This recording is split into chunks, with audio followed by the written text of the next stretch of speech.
think we lose Doug. Did we lose Doug? I think Doug We fell off almost the deep. Oh, there he is, coming back, coming back. There you go, Doug. I appreciate good for you. Come back, man. Get the I got turtle kicked in off. there. What's I that? got kicked off. I guess my gerbils took a break. Right. Well, good to have everybody back here on the After Action Workshop. Again, this is an agency level, open to anybody workshop that we talk about just anything that you guys want to talk about. Today, we're talking about, well, first of all, I'm sorry. Let me go around the horn real quick. Chris, man, how you doing, my brother? You got the locks flowing today. You're rocking the Bills hat. I see the Bills hat right there. They won. So, are you doing okay there, brother?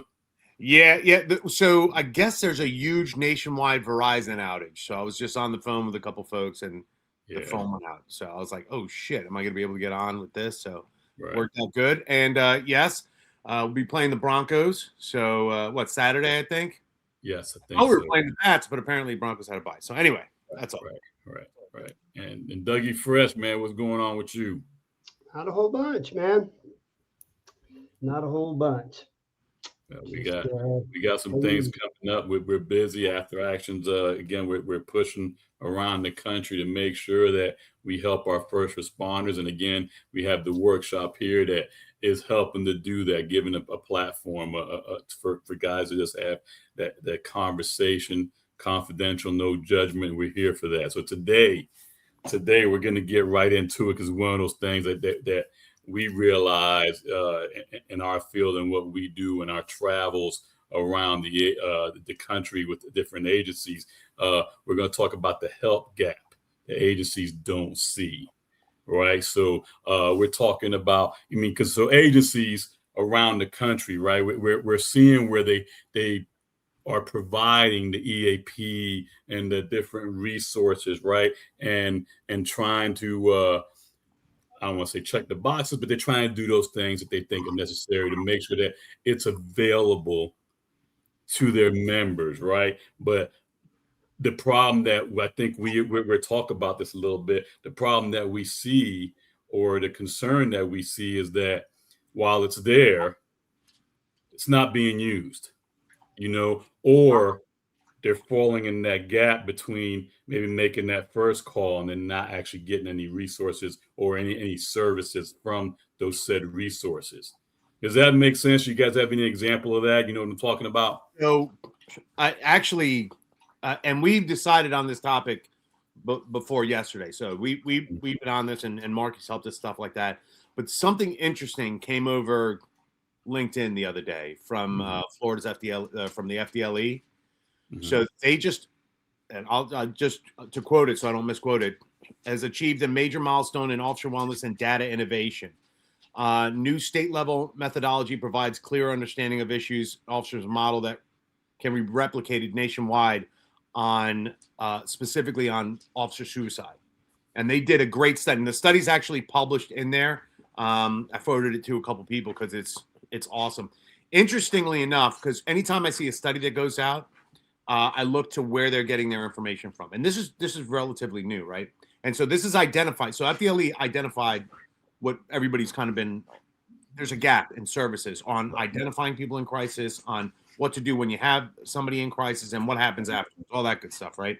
So I look at the citation page, which is, and this is a very, very well done research, right? And anything having to do with police or law enforcement suicide, you're always going, if I don't see this name, Violante, who is a professor out in Buffalo, is the leading expert on police suicides and has done a ton of research spanning decades, right? So he was quoted a bunch of times. A project that I worked on through NASI, the National Organization of Safety Initiatives, specifically the Consortium for the Prevention of Law Enforcement Suicide, was also quoted because we had come out with toolkit and just a bunch what the facts that we found with whether it be data collection, whether it be prevention, intervention, and postvention, like those three stages. So that was so they took information that's relevant and is also very new. So it's not just old information. They're putting a bunch of stuff in. But when we talk about the gaps, like what you were talking about, like just relying on the EAP. All this stuff is going on. I wonder how many people in Florida know about this on the departments. You know what I mean? Not a lot. We can talk to Florida, but I think it's safe to say probably nationwide, right? Not a lot of people know about these studies, these resources out there. And I know a little bit about the study you're talking about because Commissioner Matt Walsh talked about that last year, actually at the last year sometime. So and because I think before last year that they were saying that we had, was it like 4 or 5 suicides throughout the whole state, and he was like, after the study it was like more in the 40s and 50s, right? Oh yeah. So absolutely, but 44. So Doug, I'm bringing it to you, man. Like, in your experience, you know, have you witnessed that gap where, there's resources here for the agency, but the guys ain't getting to it, and they're not, going to it. They're not, what's have you witnessed that? Yeah, and I'll give it from two different angles because with Commissioner Walsh, as you were going to say, he actually talked about it at our gala, if you guys remember. Okay. That's where it was. And fortunately for me, I've been involved, as you know, Raul, I've been involved in a lot of these conversations with Matt, and Survive First is partnered in partnership with FDLE. So we've been in there. And here's one of the things that we found, and it doesn't put the blame on anybody. You in Florida, you have really big agencies. Orlando PD, Miami PD, Jacksonville, Tampa, stuff like that. And then you have little agencies from 13-man to like my agency, which was 65-man PDs. In my agency, we didn't have the knowledge. So God bless my chief. When I had my incident, he picked the phone up and he called a bigger agency and said, "Hey, what do you guys do for your guys?" And he got that knowledge. But one of the things we found out was, like, for example, a big agency, and we'll go out of Florida, for example, Houston, LA, NYPD, they have the resources, and the command staff bring the resources into their PD. But the PD is so big that it gets lost in translation from a supervisor. So say like a midline supervisor, like a sergeant who's way the hell over here in the department, shagging calls all day, babysitting his guys and doing that. And they have an incident and they have 200 lieutenants, 200 majors, 200 captains. I mean, the numbers could be ridiculous, but you get the point. By the time it goes through all those factors, these guys down here don't know about it, and they don't know enough the protocol. And we had this happen. An agency had resources, guy had an alcohol problem. And the one commander said, this is not a problem of the agency. He has EAP rights. Tell him to call EAP. This is not an agency problem. So they kind of failed. And most guys, to include myself, have bad experiences or bad experiences with EAP. So they fail to use those resources. So you have it at that level. And then you have this level, what we learned. You have a conference, for example, COPS or the FOP wellness, some sort of wellness conference that puts on trainings, concerns police survivors, great organizations like that. They do a great job of providing those trainings. They send, we've all done this in our careers. We get sent to a training to bring that training back. So by the time that person comes back to the wellness team and gets the availability to implement that training and education in their industry, they get kicked the fuck out of the unit and they're shagging calls on midnights. So nobody, right, gets the training or the knowledge through in the department. And at the time, the chief and the admin think, oh, we got it covered. We sent one of our people there. They're going to put it into play. So we've seen these type of gaps. And then, unfortunately, there's the gaps where, for example, maybe a sheriff who's more in a political role doesn't pay attention so much to, I'm giving an example, to his agency. they don't have time for it. So they don't want to hear it. And then there's that extreme to it. So there's been a multitude. And then the other thing we learned, the last thing was there was an organization, not bashing them, but they were putting numbers out. And since wellness of this magnitude is fairly new in law enforcement, I'd say fairly new. It ain't been around as much as, alcoholism and domestic things like that, but it's the newer thing. And so they put these numbers out, and people just counted it as God's word. Oh, there was only 4 suicides in Florida. So I was there that day with Matt, and we were having this conversation. Yeah, we had 4, and Matt and I were like, "Shit, man! I know of 4 in my area." And Matt being the commissioner of DLE, he's like, "I know way more than that." So that's what sparked that. And it come to find out, can't point the finger at anybody. A lot of agencies don't announce it. We had a suicide in Florida this weekend. It has not been announced yet, out of respect to families or whatever the reason is.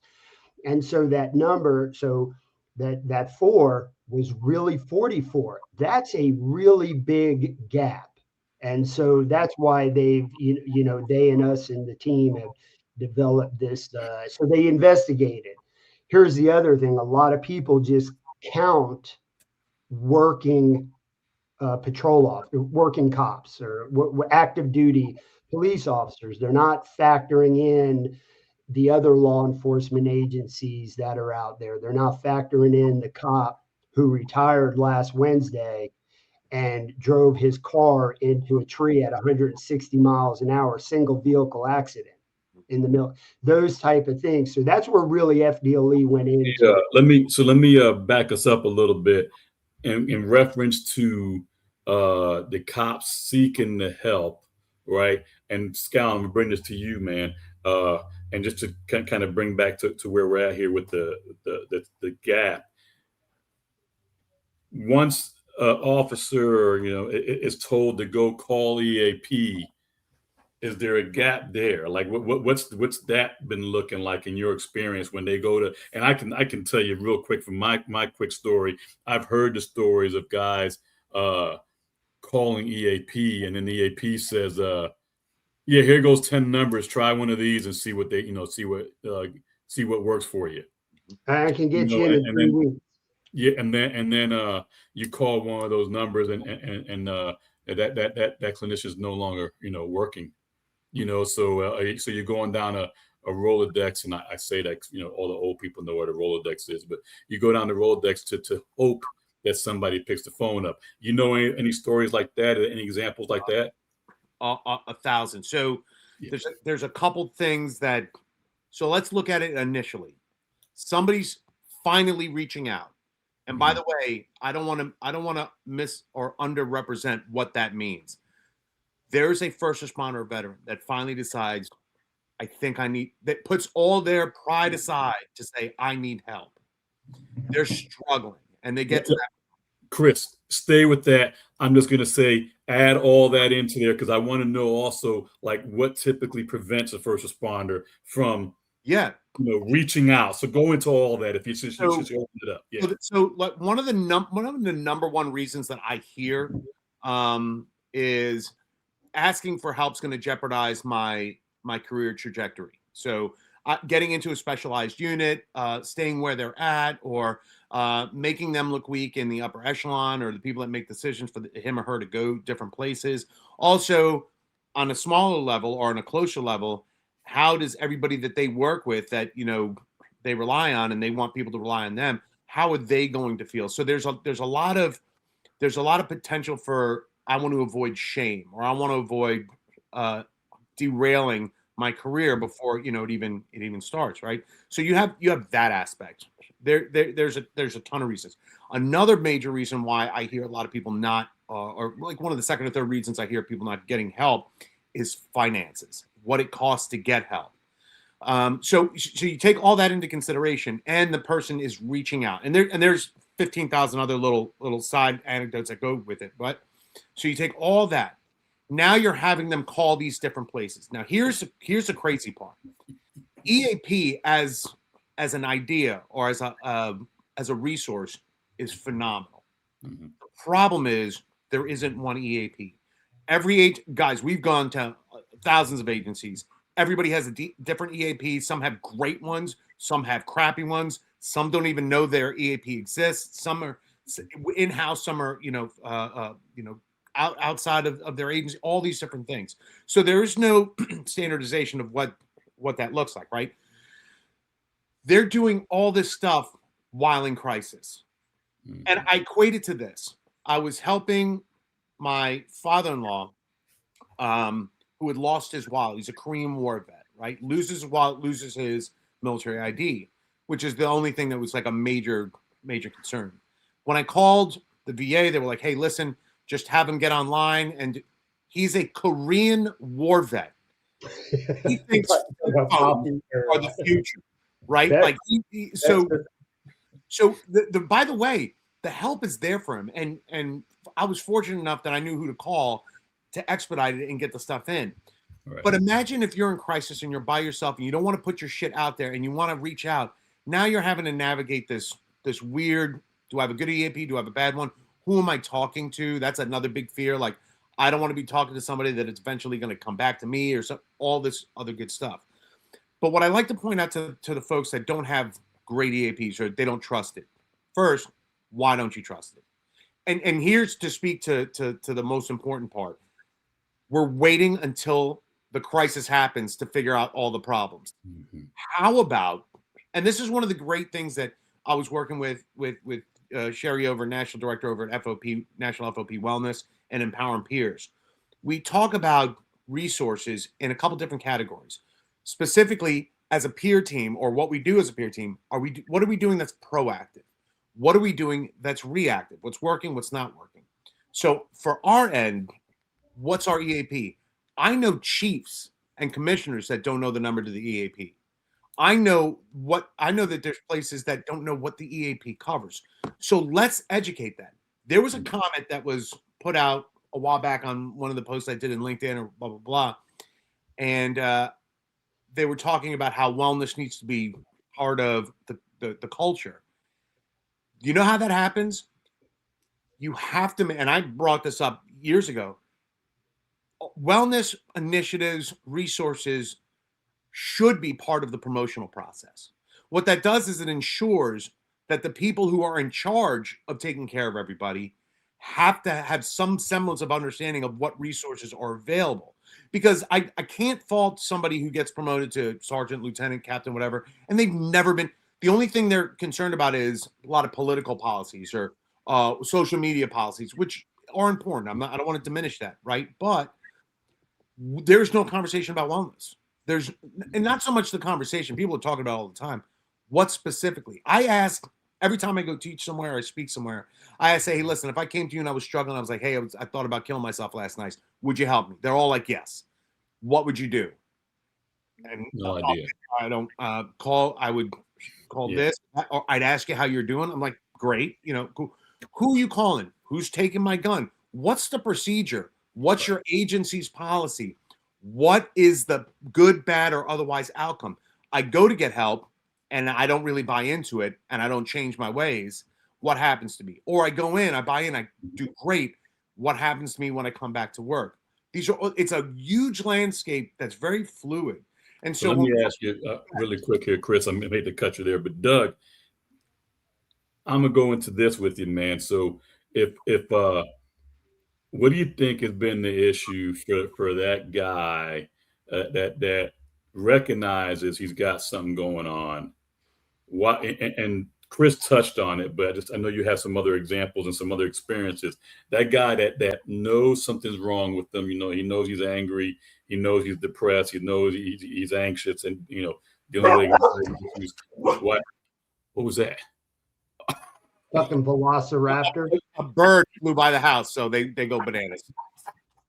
You never know what's going to happen on the After Action Workshop, baby. Stay tuned. All we need is Pexter to come back and do a drive-by.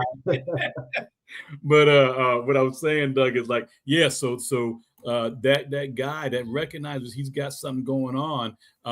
Why doesn't he just himself pick up the phone? And Chris covered a couple of them, but in your experience, why aren't they picking up the phone more? Yeah, there's so many just different factors to that, from stigma to concerns of losing jobs and things like this. And this is one thing. I'll give you one example, and I'll use myself because I did this, and this is something that haunts me to this day, and it haunts my very dear friend and police chief that I did this to. I drove from a cemetery where I was going to shoot myself. And I walked into an office and they said, "Hey, we're going to take you to a place to get you help." And I started to beg him. I said, "If you do, they're going to take my son from me." Just that little moment. I was begging Mike. You've heard the story because he was going to kick the shit out of me. Mary he tells the story how he was so aggravated with me because I wasn't making sense. So I'm getting to it. And I'm having this conversation with him and I'm begging him not to do this. And he's looking at me going, "Shit, if I don't do this, if I do this, he might lose his son. But if I don't do this, I'm going to lose my friend and my coworker and my employee, the whole package." Mm-hmm. And so what concerns me about that is we hear this a lot. You're way over here. You're getting ready to take your life, but you're concerned of losing your job. And what I've learned through that, and this isn't my wheelhouse, but for my own self education, it's like when your brain, when you are in that deep of a dark place, your brain is misfiring. It's not thinking on all cylinders. It's not doing the right things. You're definitely in a state of confusion. And so, there's that factor. I think that's a big factor that happens is most of the time we just, in that critical situation, you don't know. Because I did call EAP earlier in my career. I did ask for help. I did call EAP and I had a bad experience with EAP. I'm just one of those guys that had a bad experience. It's not saying that they're the worst or they don't work. I'm an agency that when we called EAP, we got 3 phone calls. That was it. Not 3 phone calls. What are the things? 3 visits, Yeah. right? Okay. The agency next to me got 36, but we got 3. And so, it just led into a bad experience. So it didn't work. So it was lack of knowledge. Am I making sense? Yeah. Yeah. Those are things that stick out to me. So so let me just throw something in there real quick because this is kind of important. And we complain about this all the time. We hear a lot of podcasts, we hear a lot of conferences, we hear a lot of speakers. They'll go on about how this is what's wrong, this is what's wrong. Well, what do you do?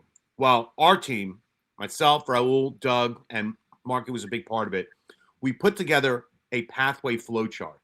So we're telling you all the things that's wrong, but we're also going to say, hey, this is how you fix it. Now, what we tried to do was, from our experience, we were like, all right, what are the big issues we're seeing? The big issues are, I don't know how to get help. I don't know who to call. I don't know what to do. I don't know how to work into my agency. So we were dealing with a couple different agencies. So we created this. We're like, here's a problem. Here's a gap in services and resources. This is what we do. There's 2 paths that you can kind of go down that most agencies have. All agencies should have this, right? And we're gonna hold that because we're gonna come back to that in the end, man. The boss is telling we got to go in line in order, so I'm coming right back to you with that, man. Okay. Damn, is she covert in the background? I don't see it. Hey, man, the boss gave me orders, my brother. I am scared of her. She intimidates me. So I'm doing what I'm told, man. So, I'm actually sick of being bossed around by women, man. I don't get enough of it at home. So, all right, let me ask you this. Let me ask you this then, real quick, Chris. From an agency's perspective, what actually happens after the first call, after the first referral is made? What actually happens? Well, what do they think happens, and then what actually happens? Well, it depends on what they're getting. See, that's the thing of it. So is it a near incident? In other words, nothing physically happened, but it was significant, Right. to that. I would say it's significant. Yeah, it's a significant something. Yeah, let's go with that.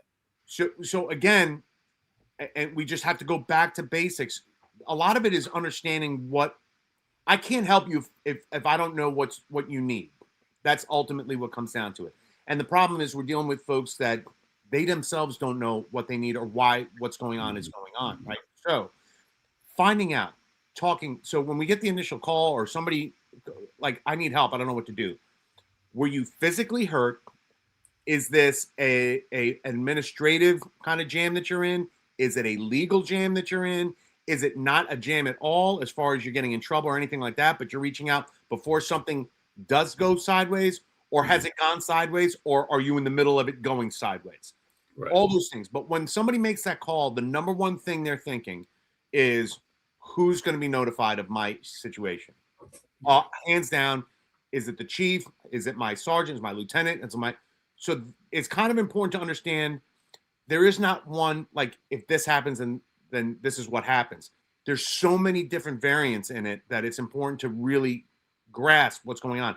And by the way, and we all know this, a lot of the folks that reach out to us following a major critical incident or a critical incident, that critical incident has nothing to do with why they're reaching out. That is the last incident in a long line of horrific shit that's gone on. That is now that broke the camel's back. Yeah, 100%. Yeah. So we just got to dig. We got to find out. We have to open those lines. So bottom line is, and I heard you say it. I'm just gonna. There's got to be a quick conversation of what's going on. Yeah. Like what's going on. And that's got to be and it's got to be in such a way that I'm not. Why are you calling here? What's going on? It's got to be a what's going on. I mean, why be welcoming? It's got something going on. Something's got you to this point where you pick the phone up and you're calling me because you're not calling me to tell me about unicorns. And I will tell you right now, think of it this way. When somebody is at their most vulnerable, reaching out for help, how you respond to them is going to dictate the next 9 to 10 steps or how that individual. We have a small window of opportunity to help somebody. We fuck that up. Stay in your lane, man. Make sure you stay in your lane. We fuck that up, and then we lose that individual forever. Like, that individual will never reach out. So it's one of these things that if somebody's calling me, I don't want to be like, well, is that what you calling me for? Right. If it's important to them, it's important. That right? I like the way you put that. You call me for that? Really? Because we hear a lot of shit, and the people are like, this happened, and I'm like, and in my head, I'm going, are you shitting me? That's what's bothering you. But that's just the way I am. So I have to be like, all right, this is significant to them. Right. So it's not about me at all. And Doug, and this, so that first conversation, and this is what should happen. I think Chris already said it, but you got to be welcoming. It can't be any pressure. It can't be any. Okay, you will do this, and you will do this, and it's got to be no pressure, no big time commitment. It's about working through authority. Yeah, authority tempered with compassion. They're coming to you because they can't make the decision. They don't know what to do. So I'm going to tell you, hey, these are some options. This is what we can do to help you. I'm here to help you navigate that. That's it. I don't need that. Well, I'm telling you from my opinion what I think would be the best course of action. It is up to that individual, him or her, to decide whether they want to do it. And here's just so we're all on the same page. We cannot be more invested in that individual's health than they are. They are themselves. Yep. And that's speaking to the guys and girls that do this stuff, because you can get burnt out very quickly if you're pouring your heart and soul into somebody that's not there yet. And so all I want people to do in like the peer capacity is, if they say no, or I don't want this, or I don't want, well, when you decide, or if you want my help, I'm always here for you. You're not hurting my feelings by telling me, no, I don't want to do that. I'm here for you. Because if somebody goes to get help against their will, how effective is that? Right. Yeah, forcing them ain't going to make it happen. Doug, let me ask you this. I'm going to change the question a little bit on you because I've seen you do it. How important is listening? Just That's the listening to key. somebody.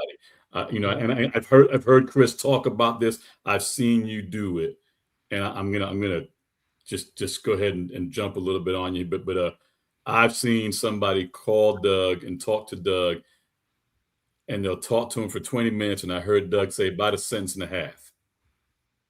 Mm-hmm. And Doug's a talker, and then that person come back and say, "Man, Doug, you're good. I really feel so much better." Mm-hmm. Yeah, my thing is this, I always just try to be there. I learned that from Chris, actually, Ministry of Mhm, Presence, and I remember the name because it was so important for me. mhm, Because in my darkest hour, I'm gonna try not to cry. In one of my darkest hours, I should say, I remember I was so lonely. I had plenty of people to talk to. I had an amazing coworkers, partners, department, friends in my circle, an amazing family. But to me, I had nobody. And I remember, man, it's the one time I can remember I got on my hands and knees and I begged God for mercy. I'm like, I need somebody that will understand me and talk to me because when you go to work, right, and you go, guys, man, I'm struggling, man, I'm really struggling. Man, let's go out and look at some titties. Let's go grab some drinks. That's the common thing. Excuse my language, but that's a All common right, thing in the guy world, right? Especially in right. our industry, in the SWAT and the I tactics I I I would never. and the dope world. No, you wouldn't. Not you. I wasn't talking about you. I was talking about all my guys. And and so obviously those weren't the answers, and so I begged God for mercy, man. And the next morning, man, my wife walked in the lobby of my Mhm, police department, and I've never veered off from that path since because she has an ability to listen and she has mhm, ability to understand, and those things are really really important, is just to sit there because if if somebody's asking for help, which is the hardest thing for us to do, just being a man and being raised as a proper man. I'm not saying that lessens anybody. I'm just using an example. As a proper man, it, values and morals. We're just mhm, not used to asking for help. We're used to being the guy that people ask for help. And as a cop for 25 years, nobody calls you to tell you anything. They call you for help. And so to ask for that help is a hard thing. And when you ask for help, you don't want to be given ultimatums and tasks and directives and things like that. You're asking for help. You just want somebody to say, "It's okay, I got you." Right? That's mhm. really Absolutely. the general thing behind it. And I try to remember that and just be there and let them know that I just have my way. Here we go again. I don't have the way. I have a way. I have a way that worked for me in my journey, and let me Mhm. share that with you. And I'm here. So That guy that talked to Doug when Doug said one sentence, that was probably the first time he was able to get everything he wanted to out. Right, right, and that's exactly it. That's exactly it. But man, it's that important to make sure that you're a listener. And you said it. I just kind of made it real simple there. So let me ask you this question here, Chris. Uh, what role? What can agencies do better to kind of drive people to call an EAP? Early intervention. What can they do better to kind of bridge that gap? Does that make sense? Yeah, so it's it takes a couple different things. It takes, first of all, it takes the head of that agency coming out and putting it at the forefront of importance. Like, it's not checking a box. And we Hmm. all work for folks that check boxes, but it's there's it's what they do. So let's say somebody, and there's always a first, right? So let's say somebody does reach out and the agency from top to bottom helps that individual out. What a lot of times, one of the greatest things that could ever happen is that that individual that is better or that in a better place becomes a champion or an advocate for what happened that was great. And what like, if me, Doug, and Raul are all working in the same platoon or working on the same team and stuff like that, and Raul comes back and is like, "Hey man, I was struggling. I did this. I had to take a break for a little bit. They got me help. I didn't get shit on. I wasn't looked down on. They helped me out, and guess what? I'm back. Do you understand how you just made it okay for me if I'm struggling to be like, well, Raul did it, and Doug said he got help, and his world didn't collapse. He didn't get fired. He didn't do all that. So agency buy-in, and when I talk about agency buy-in, and I've said this everywhere, financially, you can't just be like, we're here for you. You need to financially support the initiatives. And you mentioned it earlier about we're only focused on taking care of the people that are sick, or when stuff happens, right? If you don't take care, or if you don't plan for what it looks like to help people before they're sick or to stay healthy, you're going to be spending all your time and money on helping the people that are sick. And it's just getting that mindset of, and I did, me and Dr. Amanda Farrell and a couple other folks, we put together a presentation, the cost of not helping. Right. The cost of not helping someone is significantly higher than helping somebody. Now, the problem that agencies see is that they're looking at controlling budgets, and I get that. I can appreciate that. But I'd rather spend $10,000, right, $20,000 or $100,000 than dealing with a multi-million-dollar lawsuit because I let somebody or a group of people kind of go by the wayside and I didn't really address it. And I heard a chief years ago say something like, somebody had a problem with drinking or blah blah blah, and they're immediately their go-to response was to hammer them. All right, they did something wrong administratively or whatever, but then the chief said something crazy. And in my mind, I was like, holy shit. He goes, why am I going to immediately punish somebody when I haven't even determined whether or not I caused it? Like, did I create this situation? And if I did, why am I blaming somebody for what they've done because I put them in a situation? Now, I'm not saying people get away with doing horrendous shit because I just didn't address it, but I'm talking about the manageable ones. Like, you have somebody that's struggling financially, with relationships, with the job, with Trump, all this good stuff. What do we have in place? By the way, I don't know of a police department that doesn't have any drama, right? So we can plan for this, right? We have SWAT teams. We have bomb squads. I know my agency had millions of dollars put into a bomb squad. We never handled the bomb, right? So, but we did it because when that bomb does show up, we want to be ready. Yeah. Why can't we do that for our guys and girls that are working? Why can't we be ready and prevent? Now, you're not going to prevent everybody from going sideways, but you'll minimize the amount of people that are going sideways. And it goes back, and I'll leave it at this. We've been so focused on pulling people out of the water that have fallen in. If we focus a little bit of effort on figuring out why they're falling in, we're going to prevent our efforts going into just pulling people out of the water kind of thing. Absolutely. That's a philosophy.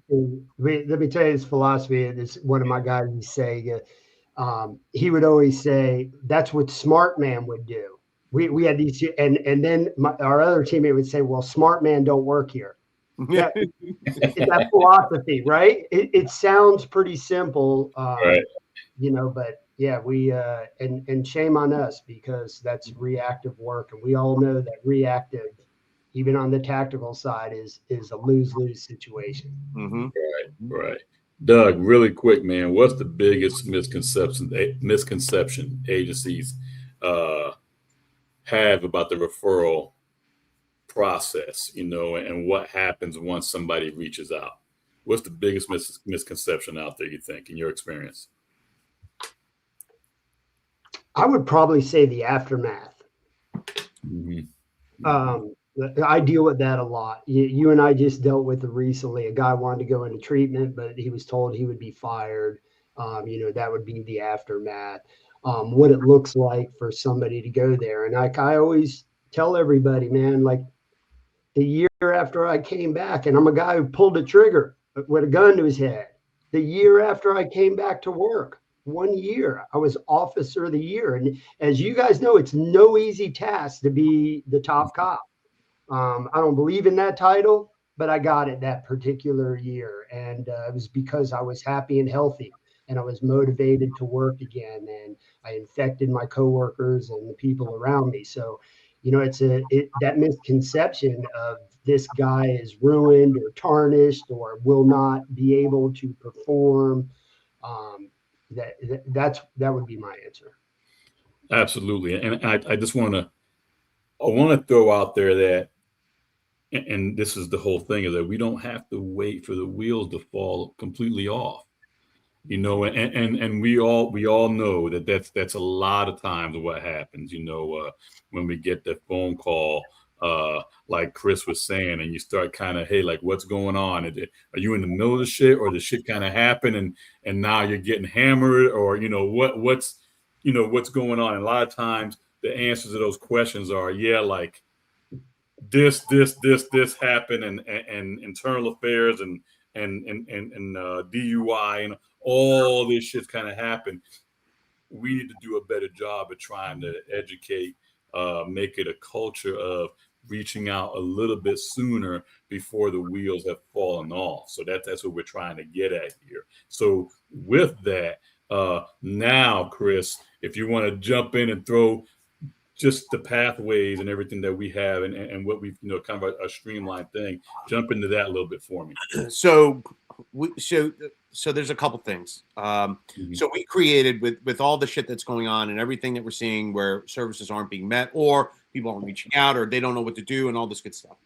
We sat down and we created a pathway. In other words, there's two paths that you can take. One where the command is aware and you're notifying, or you're getting help through the command, or you want help from your command. That's one way. But when we're dealing with mental health or any kind of resource or for wellness, there's that, a lot of that could be confidential, right? And a lot of that is private. So we also have another pathway on how you navigate that by yourself, not notifying your command. And again, a lot of people get like, well, wait a minute, you can't notify your command. Your EAP, you can call your EAP without notifying anybody. That is a service that's a resource for you. That's a benefit that you have to reach out to your EAP. I had an officer go, yeah, I had the EAP, but I figured I had to tell my sergeant.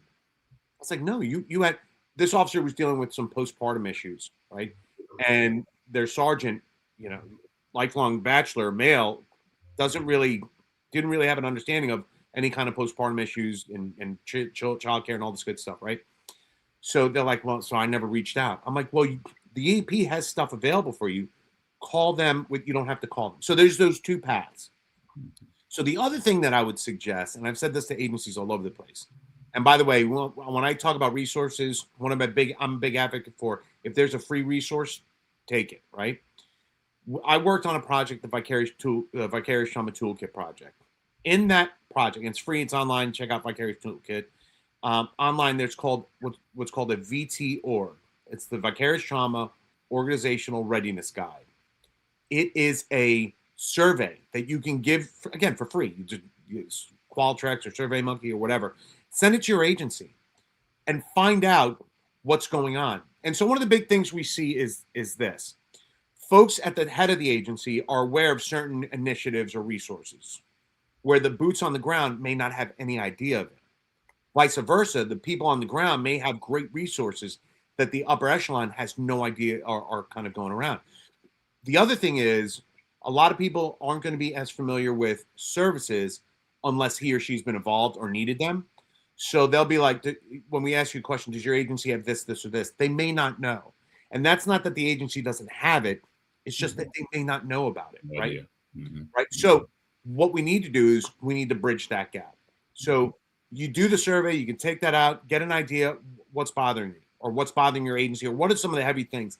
Then you can start implementing some, like, again, you don't know what's broke. You can't fix what you don't know is broke. So go find out where you're missing your services or what are some of the obstacles and how can we address it. So we came up with the pathway of if this, then this. But more importantly, we also put out how to identify somebody in crisis. Mm-hmm. Behavior that's a departure from their normative behavior is a great indicator. And the reason I say that is because somebody's like, well, if you see somebody isolating, then that's a sign. Well, not necessarily. Yeah, they can be an isolator. Yeah. Normally keeps to themselves. If they're isolating, they're fine. They're status quo. But somebody who's really, really talkative or really like engaged, all of a sudden kind of is not, or somebody who is not very engaged and all of a sudden is becoming very engaged. Any kind of departure doesn't mean something's wrong, but there's something going on there that, hey, let me talk to the person, just like we did earlier, right? So what's going on with that aspect? Or Hey, Raul, am I the only one frozen? No, you're not frozen. You're not frozen. You guys were frozen for a while. Sorry. We're good. So, We're good. so having those like again, what's going on? How can I fix it? What do we need? Like it's some basic stuff. Like one of the big issues I had with an agency was there was a predominantly and this was kind of odd, but it was a medical side of the house, like EMS or EMT, a lot of women in this agency, and they had nothing for breastfeeding or like for pumping milk. They were relegated to a bathroom, which is gross anyway, right? So what does that look like? There's a couple agencies that had some stuff where a lot of veterans were returning from combat. What do we have for them? So if you understand what's going on with your agency, you can better address it. And one of the greatest things, the greatest tools that any agency can use to find out what's going on, it's crazy. Ask. It's crazy how many people don't ask what's going on. Right. I said this to a couple of chiefs I was working with. I was like, you want to know what's going on? It's not happening between the hours of 8 and 4. Come to a shift or go hang out with somebody or talk to somebody at 2:30 or 3 or 4 in the morning that's on a shift that's been on there for a while. Because those issues are a little bit different than the ones during the day. And there's a little different dynamic. You'll get a little bit more realness because during day shift, there's a lot of brass around. There's a lot of people minding their P's and Q's. It's like when the real gets real, like at that night shift or the overlap shifts and stuff like that. Ask, what do you need? But so to like chiefs and commissioners and superintendents and all this stuff, I say, listen, the best bosses I've ever worked for have been the ones that always ask or always engage to find out how they can be a better boss. There's two types of supervisors. And I talked about this at nauseum years ago. There's the supervisor that does stuff so that they look good, does stuff for people so that they look good. And there's a supervisor that does stuff so that to address what his people need, his or her people need, right? There's two kind of driving forces. I will tell you, there's a lot of shitty supervisors out there. And I know I get some kickback from time to time, and I'll stay in my lane, but there's some fucking pieces of shit that are supervisors. So we got a question here, Chris. I'm gonna, awesome. Go ahead. I'm gonna throw this out real quick, and then we'll probably close it out. But so a person says they've been an EAP for years, and often hear that people don't believe in the confidentiality of it. I'll kind of start this one off. Yeah, that's the reputation that precedes EAP pretty much everywhere I go. I will say this. In my experience, I think that a big part of that is that people get the mandatory referral confused or intertwined with that self-referral, right? So the mandatory referrals when, and I'm going to give you a real kind of broad example, is when Chris gets involved in a shooting and it's our policy that you're going to go to EAP. The doc's going to make sure everything's okay. You have a support system and you're not kind of doing. And yes, they're going to report back to me because I sent Chris there. This other example is when Chris is just feeling whatever he's feeling and he picks the phone up himself and starts talking to EAP. EAP will not report back to the agency for that, and so I always challenge people with that. Tell me the story of when EAP violated confidentiality in the instance where it was a self referral, somebody doing it on their own. And I still haven't heard that story. I'm not saying it doesn't exist somewhere, but definitely have not heard that as being a rampant problem amongst the EAP. But that it still is a reputation that precedes EAP. So there's, and I get into this, and I've been following this forever. there is a distinct difference between confidentiality and privilege. Yeah. If I'm talking to a clinician, a licensed mental health provider, there is a privilege that I can't, and the difference between confidentiality and privilege is very simple. Confidentiality is a pinky swear. I promise I won't tell anybody about what we talked about. But if a court calls me up and says, hey, you got to testify to what Raul said, I can be compelled to talk about that. Privilege, I cannot be compelled to talk about what we talked about or the help that you received. So the other thing is, and I think this is where the question is kind of going, like you go get help, then you got to get like maybe a fit for duty to come back to work or some. So what information is translated back? So here's where a lot of people don't really understand. And it's important that we kind of look out for our own agencies on what that process is. I'll give you an example. Somebody goes to treatment. I send somebody to treatment, and then that individual effectively goes through treatment, goes through their program, comes back, whatever it was, mental health and or substance issues. They come back to work, right? I had a captain come up to me, go, before I give this person his gun back, I need to know what they went into treatment for. You'll run into a lot of people that want to know things that have no business knowing. No. So I told them, I said, hey, last I checked, you don't have a degree or license in counseling. I'm not telling you anything. Right. Well, how do I know if I don't give this, if I give this person his gun back, that they're not going to do something stupid? First of all, it's not on you. You're not making that decision. If a doctor makes that decision, they're just good to go. So here's the bridge I'm trying to bring us to, right? That individual goes to treatment and then they come back to their agency. Normally that agency will do a fit for duty. What that means is that agency's contracted or in-house doctor will need to determine if whatever he or she went into get help with has been addressed and it's not going to be an issue at work. And that the only reason we use that in-house or contracted doctor is so that that doctor understands the parameters of what your job is. In other words, if I work in tech support and I get injured on the job and I break my leg, I can still do tech support. But if I break my leg and I come back to work, I may be limited. I can't run. I need to sit down. So that's what the doctor's looking for. What that release of information to that doctor or that wellness coordinator is very vague. Chris has completed treatment for a medical issue because fit for duty. Yeah, he's fit for duty. Yep. Completed that, has met all the stuff. We do not see a problem with him or her returning back to work, right? Then the doctor will be like, all right, well, I have a couple questions. Where that comes into play is if that officer or that first responder is using illicit narcotics that are disqualifiers, right?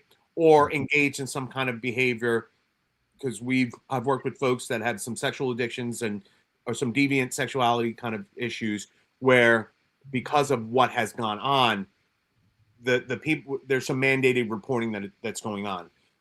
Ultimately, what I want you to understand is understand what confidentiality means. And if you hear somebody like Raul was talking about, I don't trust the EAP because they'll put my business out there. Okay.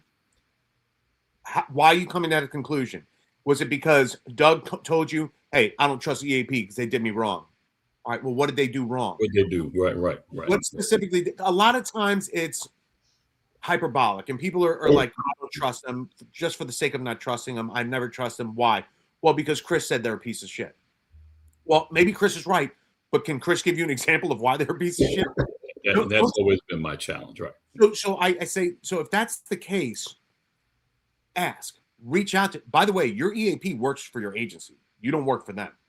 So if they're missing the bar, they need to be called out on it. Hey, I have a question about this.